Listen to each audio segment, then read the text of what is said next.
Hello friends, welcome to our channel.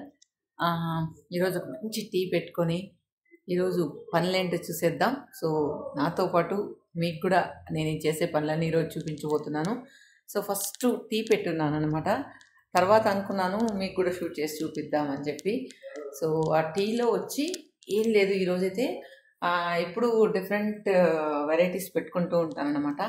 ఈరోజు మాత్రం just pepper tea light వేస్తాను. ఏమో ఈరోజు మా ఇంట్లో అన్నీ షాక్ కొడుతున్నాయి, ఏ స్విచ్ పెట్టుకున్నా కూడా. Okay, pepper tea. సో దీనికంటే ముందు మీకు ఒకటి చెప్పాలి. ఇది మా వారు వాడుతుంటారనమాట. ఇది తులసి లీవ్స్ పౌడర్. ఇది చక్కెర బదులు ఇది వాడమంటారు. నాకేమో ఇది వేసుకుంటే ఏమో టేస్ట్ డిఫరెంట్గా ఉంటుంది, తాగబుద్ధి కాదని నేను వేసుకోను. కానీ మ్యాక్సిమం చక్కెర అవాయిడ్ చెయ్యి అని చెప్తూ ఉంటారు. సో నేనేమో ఈరోజు కుండలో టీ తాకపోతున్నాను. సో మా వారికి ఏమో ఈ పౌడర్ వేస్తున్నాను అనమాట. నార్మల్గా నాకు టీ అంత ఇష్టం ఉండదు, నాకు కాఫీయే ఇష్టం. కాకపోతే మార్నింగ్ 2 వెరైటీలు పెట్టాలి. సో నా కోసం కాఫీ పెట్టుకోవాలి, మా వారి కోసం టీ పెట్టాలి. సో ఇవన్నీ ఎందుకు అని చెప్పి సో నేను కూడా అడ్జస్ట్ అయిపోయి టీ తాగేస్తూ ఉంటాను. సో మొత్తానికి ఈరోజు పెప్పర్ టీ రెడీ అయిపోయింది. సో మనం తందూరి చాయ్ తాగాం కదా, తందూరి చాయ్. సో అప్పటి నుంచి నాకు కుండలో తాగాలనిపిస్తుంది అనమాట.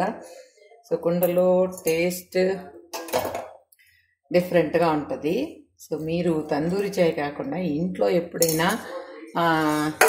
కుండలో చాయ్ తాగారా? నాకైతే భలే చాలా, ఆ రోజు నుంచి నేను వదలట్లేదు అనమాట. తందూరి చాయ్ తాగినప్పటి నుంచి నేను వదలట్లేదు, ఇదే తాగుతున్నాను. కానీ ఈరోజు ఎక్కువ లేట్ అయిపోయింది అనమాట. సో గార్డెన్లో బాగా ఎండ వచ్చేసింది, లేదంటే గార్డెన్లోనే తాగి ఉండేదాన్ని. సో ఇప్పుడు మనం టీ తాగాక ఒకటి చూపిస్తాను మీకు. సో మా వారికి ఇచ్చేసి వచ్చేస్తాను.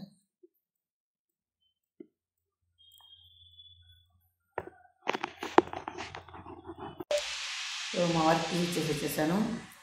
నార్మల్గా ఇద్దరం కూర్చొని తాగుతాం, ఈరోజు ఏదో ఫోన్లో మాట్లాడుతున్నాడు, అందువల్ల ఇచ్చేసి వచ్చేసాను. తర్వాత మనం కుండలో చాయ్, కాఫీ అయితే నేను ఇంతవరకు టేస్ట్ చేయలేదు. దీనిలో టీ మాత్రం టేస్ట్ చేశాను, చాలా బాగుంది. అంటే ఆ మట్టి ఫ్లేవర్ కొంచెం అటాచ్ అవుతుంది అనమాట. ఆ ఫ్లేవర్ కొంచెం డిఫరెంట్గా ఉంది. మీరు ఎప్పుడైనా ట్రై చేసి చూడండి ఎలా ఉంది ఏంటి అనేది.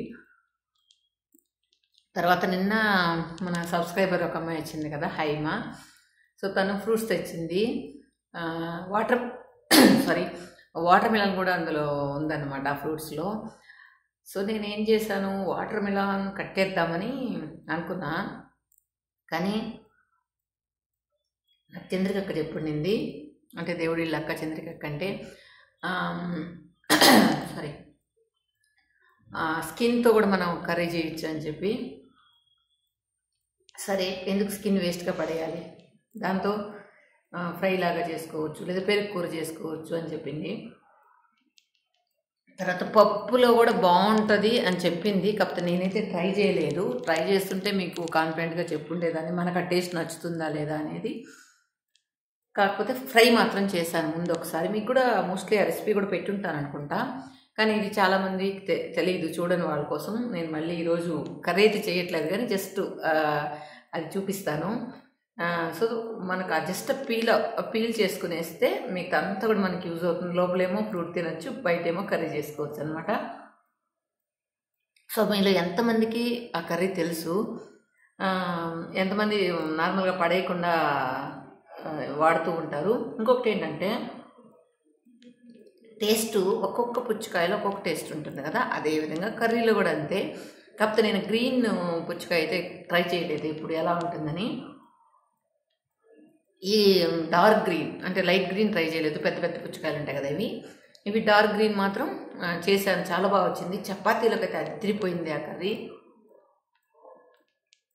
చపాతీలకైతే అదిరిపోయింది. ఇంకా సైడ్ డిష్గా కూడా బాగుంటుంది, పెరుగులో కూడా బాగుండింది. ఇప్పుడు మనం దాని దగ్గరికి వెళ్ళిపోదాం. సో నేనైతే పీల్ చేశాక అనుకున్నాను మీకు చూపిద్దామని చెప్పి, ఎందుకంటే ఆల్రెడీ నేను కర్రీ పెట్టున్నాను కదా, ఎందుకులే అనుకున్నాను, కానీ ఇది లూజ్ అయిపోయి జారిపోతా ఉంది. ఓకే, ఇంకనమాట సరే. సో ఈ విధంగా నేను ఫస్ట్ పీల్ చేసేసాను. పీల్ చేసేసిన తర్వాత దీన్ని మనం సన్న సన్న ముక్కలుగా కట్ చేసేసి పెట్టుకుంటే మనం కర్రీ చేసుకోవడానికి రెడీగా ఉంటుందన్నమాట. సో ఈ విధంగా మీరు ఎంతమంది ట్రై చేస్తారో నాకు కమెంట్స్లో చెప్పండి. ఇది వచ్చేసి మనకు ఈజీ రెసిపీనే. జస్ట్ బాయిల్ చేసుకోండి, ఒక 2 విజిల్స్ వస్తే సరిపోతుంది, ఉడికిపోతుంది. అది బాయిల్ చేసుకున్న తర్వాత నార్మల్గా మీరు ఫ్రై ఎలా చేసుకుంటారు, తాలింపు ఎలా పెట్టుకుంటారు అలానే కొంచెం మినపప్పు వెల్లుల్లిపాయలు వేసుకొని తర్వాత అది బాగా కొంచెం ఫ్రై అయిన తర్వాత కరివేపాకు వేసేసుకోండి. తర్వాత ఈ ముక్కలు ముందే పసుపు ఉప్పు వేసి ఉడికించుకున్న తర్వాత ఇందులో వేసేసి కారం కొద్దిగా, తర్వాత శనగల పొడి కానీ అంటే పుట్నాల పప్పు పొడి కానీ వేరుశనగ పప్పు పొడి కానీ వేసుకోవచ్చు. లేదు అంటే కొబ్బరి తర్వాత ఎండుమిర్చి ఆ పొడి 2 మిక్సీలో మెత్తగా పౌడర్ చేసుకొని, మెత్తగా రాదనుకుంటే కొంచెం కచ్చాపిచ్చాగా వస్తుంది, అది కూడా చాలా టేస్ట్గా ఉంటుంది. మీరు ట్రై చేసి కమెంట్స్లో చెప్పండి. సో నెక్స్ట్ రెసిపీ ఏంటో, నెక్స్ట్ ఏం పని చేయబోతున్నాను తర్వాత చెప్తాను. ఇవన్నీ కట్ చేసేసిన తర్వాత రవ్వ దోశకి చట్నీ అని చెప్పాను కదా, సో అది ఎలా తయారు చేసుకోవాలో చూద్దాం. మనకు పుదీనా, కొత్తిమీర, తర్వాత టమాటాలు, వెల్లుల్లిపాయలు, ఉల్లిపాయలు, పచ్చిమిర్చి, ఎండుమిర్చి, ఒక చిన్న అల్లం ముక్క చూసారా ఇది, తర్వాత మినపప్పు, కొద్దిగా జీలకర్ర, తర్వాత ఇంగువ, చింతపండు చెప్పానా ఇందాక, సో చింతపండు. సో ఇవన్నీ కూడా మనం బాగా ఫ్రై చేసుకొని గ్రైండ్ చేసేసుకుంటే మనకు చట్నీ రెడీ అయిపోతుంది. సో మనం మైదా 1 కప్పు, తర్వాత రవ్వ, బాంబే రవ్వ 2 కప్పులు తీసుకొని మనం రవ్వ దోశకి రెడీ చేసుకున్నాం. సో మొత్తం ఫస్ట్ చట్నీ చేసుకున్నాం, తర్వాత ఈ రవ్వ దోశకి పిండి కలిపేసుకున్నాం. ముందు కొద్దిగా మినపప్పు వేసుకున్నాం, కొంచెం ఎక్కువ వేసుకున్నాం మినపప్పు. సో మినపప్పు కొద్దిగా లైట్గా వేగిన తర్వాత మనం జీలకర్ర వేసేసుకున్నాం.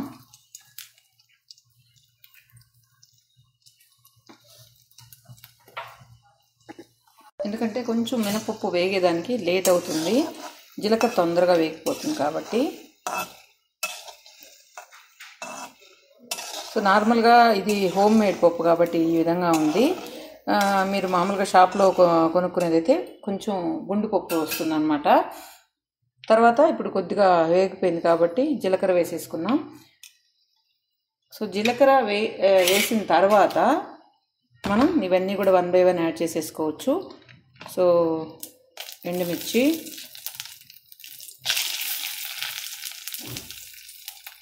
ఎండుమిర్చి 1 సెకండ్లో వేగిపోతుంది అన్నమాట, ఎక్కువసేపు అవసరం లేదు. తర్వాత పచ్చిమిర్చి, ఈ మిరపకాయలు కారం లేవు అందువల్ల నేను కొంచెం ఎక్కువ వేసాను, మీరు మీ టేస్ట్కి తగ్గట్టు వేసుకోండి.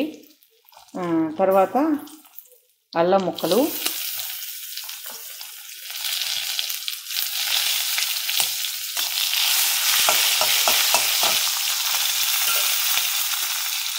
తర్వాత ఉల్లిపాయలు,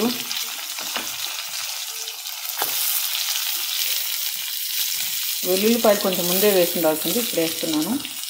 అంటే మనం ఆనియన్స్ ముందే వేస్తే కొద్దిగా ఫ్రై అవుతాయి అన్నమాట. సో ఇవన్నీ వేసేసి టమాటాలు మాత్రం కొద్దిగా ఆనియన్ వేగిన తర్వాత వేసుకోండి. ఆనియన్ మరీ ఎక్కువ ఫ్రై అవ్వాల్సిన, లైట్ బ్రౌన్ అంటాం కదా అలా కూడా రావాల్సిన అవసరం లేదు. కొద్దిగా ఆనియన్ మెత్తబడితే చాలు, మనకు ఆ టేస్ట్ అనేది డిఫరెంట్గా ఉంటుంది. సో మనం కొద్దిగా మెత్తబడేంత వరకు ఫ్రై చేసుకున్నాం.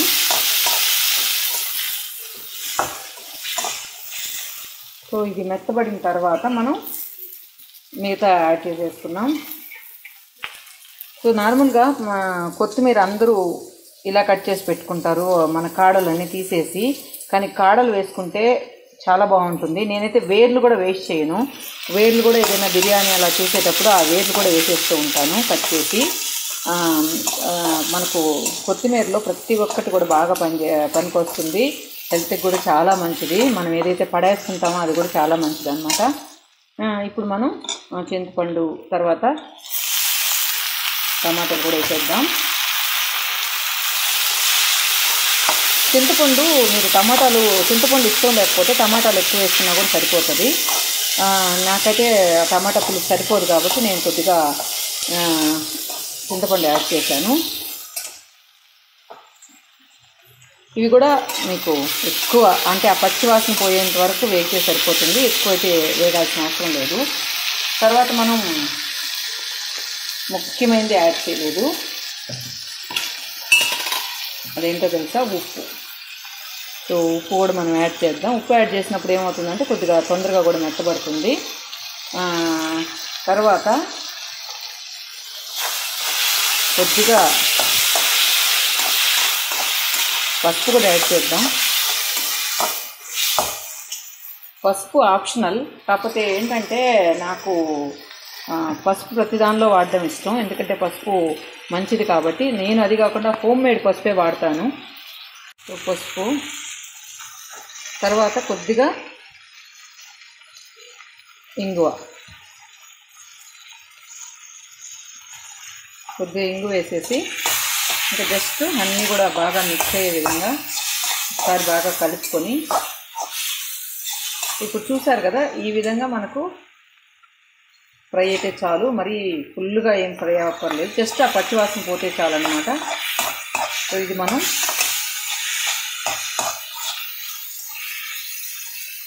పక్కన పెట్టుకున్నాం చల్లార్చుకునేదానికి. తర్వాత మనం రవ్వ దోసకి ప్రిపరేషన్ ఇది మర్చిపోయాను. మనం కొత్తిమీర, పుదీనా, సో ఇది కూడా కొంచెం బాగా మగ్గించుకోవాలి. తుంచి వేయచ్చు కదా అనుకుంటారేమో, మీరు కాంటే తుంచి కూడా వేసుకోవచ్చు, నేను ఇలానే వేసేసాను. సో ఇవి పుదీనా, కొత్తిమీర ఎక్కువ మనకు మగ్గాల్సిన అవసరం లేదు, జస్ట్ ఆ వేడికే సరిపోతాయి అన్నమాట అవి. సో చూసారా, ఇప్పుడు మనం దీన్ని చల్లారించుకున్నాం. అసలు నిజంగా మంచి స్మెల్ వస్తూ ఉంది, మినపప్పు స్మెల్, పుదీనా కొత్తిమీరది. అసలు ఎప్పుడెప్పుడు తిందామా అన్నంత టెంప్టేషన్గా ఉందన్నమాట, అంత బాగా స్మెల్ వస్తూ ఉంది. సో దీన్ని చల్లారిన తర్వాత మనం గ్రైండ్ చేసుకున్నాం. ఈ లోపల నేను రవ్వ దోసకి రెడీ చేస్తాను. ఫస్ట్ మనం 1 కప్పు మైదా, తర్వాత 2 కప్పులు రవ్వ తీసుకున్నాం. సో అవి 2 యాడ్ చేస్తాను.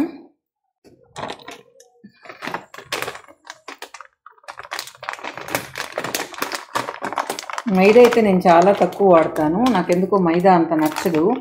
కాకపోతే ఈరోజు ఈ రవ్వ దోస కోసం వాడుతున్నాను అన్నమాట.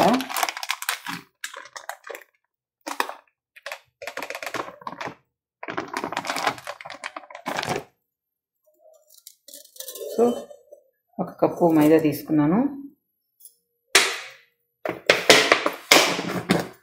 తర్వాత 2 కప్పులు రవ్వ,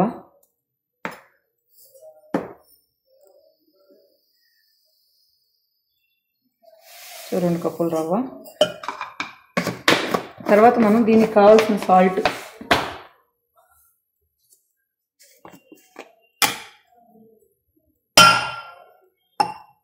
సో దీనికి సరిపడా సాల్ట్ వేసేసుకున్నాం. సాల్ట్ కావాలంటే మళ్ళీ చూసి వేసుకున్నాం. సో ఇప్పుడు ఏంటంటే దీన్ని మనం బాగా కలుపుకోవాలి.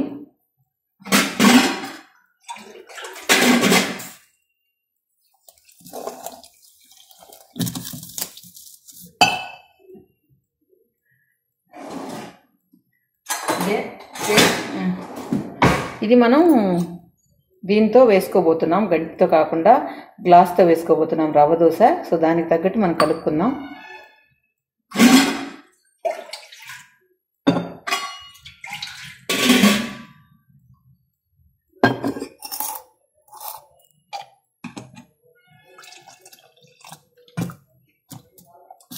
సో రవ్వ ఇది బాగా మిక్స్ అయ్యేలాగా కలుపుకోవాలి.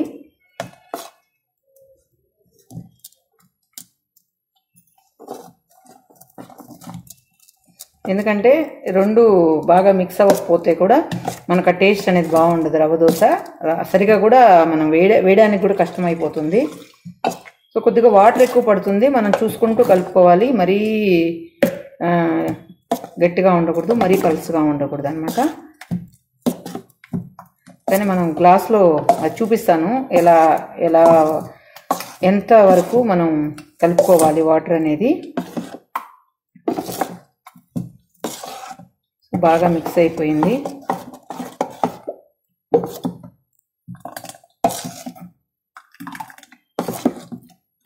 చూసారా, ఈ విధంగా ఇలా మనకు వాటర్ లాగా సర్రని పడాలన్నమాట. ఇది ఇంకొద్దిగా మిక్స్ చేసుకుందాం. ఇదంతా బాగా మిక్స్ అయిపోయింది. ఇప్పుడు మనం దీన్ని టేస్ట్ చూద్దాం.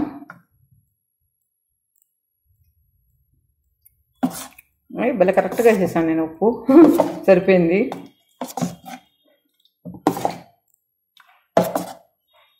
సో ఇప్పుడు మనకు పిండి రెడీ అయిపోయింది. ఇప్పుడు మనం దోశ వేసేసుకుందాం. రవ్వ దోశ ఎప్పుడు కూడా మనం చల్లారిన తర్వాత అస్సలు బాగోదు. మనం ఏమంటారు, వేడిగా ఉన్నప్పుడు వేడిగానైతేనే బాగుంటుంది రవ్వ దోశ. సో మీరు ఎప్పుడైనా సరే వేసుకునే ఏమంటారు, మీరు తినే ముందు వేసుకోండి.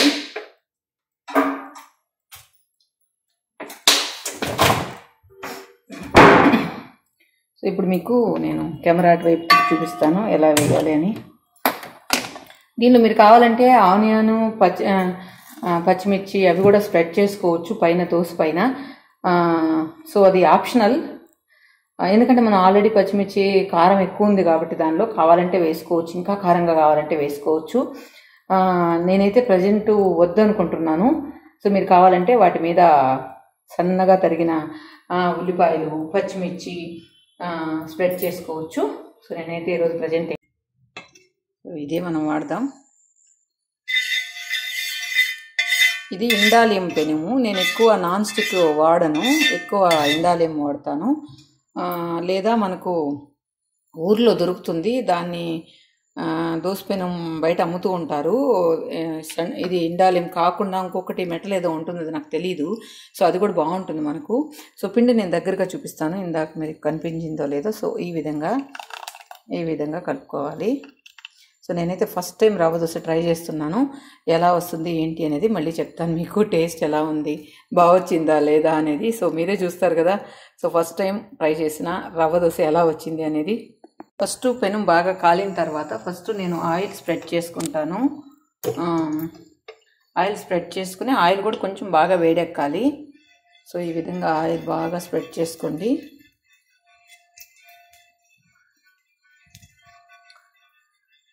ఆపం కూడా నేను పోయిన ఛానల్లో చూపించాను, కానీ తమిళనాడు స్టైల్ ఆపం మన పక్కనంతా చేసుకోం, తమిళనాడులో బాగా చేసుకుంటారు. సో అది కూడా ఇంకొకసారి ట్రై చేస్తాను. దానికి ఎంతగా మెజర్మెంట్స్లో బియ్యం తీసుకోవాలి అనేది. చాలా రకాల దోశలు వచ్చు నాకు, కాకపోతే నేను చాలా బద్దకిష్టం అనమాట మీకు చూపించడం కోసం. సో మొత్తానికి ఆయిల్ కూడా వేసేసిన తర్వాత బాగా పెనం కూడా వేడెక్కింది. కొంచెం బాగా వేడెక్కాలి, వేడెక్కినప్పుడే మనకు కరెక్ట్గా వస్తుంది అనమాట. ఇప్పుడు బాగా ఒకసారి కలుపుకొని, ఇదేంటి అనుకుంటున్నారా, ఒక పుదీనా ఆకు మిగిలింది. సో ఆ పుదీనా ఆకు ఎందుకు వేస్ట్ చేయాలని దానిలో వేసేసాను. సో ఇప్పుడు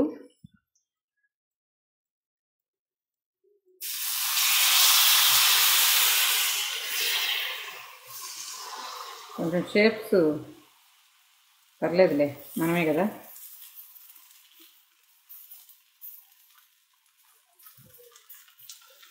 ఈ క్యాప్లు కొంచెం ఫుల్ చేద్దాం, ఎందుకంటే ఫస్ట్ టైం ట్రై చేస్తున్నాను కదా.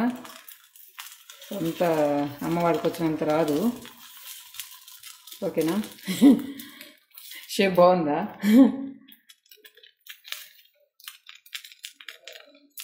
తర్వాత మనం దీని చుట్టూ కొద్దిగా ఆయిల్ వేసుకున్నాం. ఫస్ట్ వేసాం కదా, మళ్ళీ కొద్దిగా ఆయిల్ వేసుకున్నాం.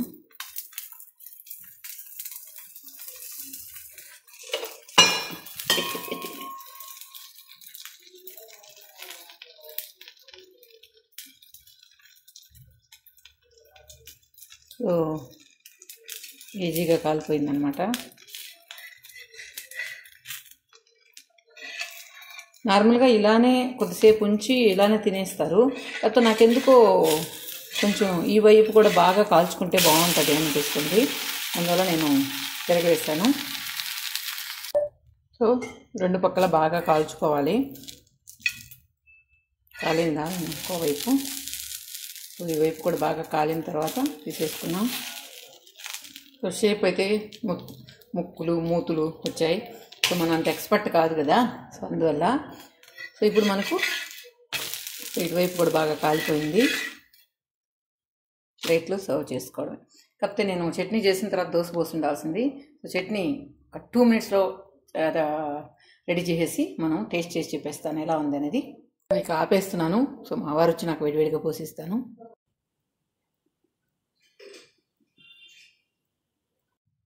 చూడండి, చట్నీ అయితే కొంచెం బాగా ఘాటుగా స్పైసీగా ఉంది, చాలా టేస్ట్గా అయితే ఉంది. ఇప్పుడు మనం రవ్వ దోశతో ఈ చట్నీ కాంబినేషన్ ఎలా ఉందో చూద్దాం. చట్నీ అయితే బాగా ఘాటుగా ఉంది.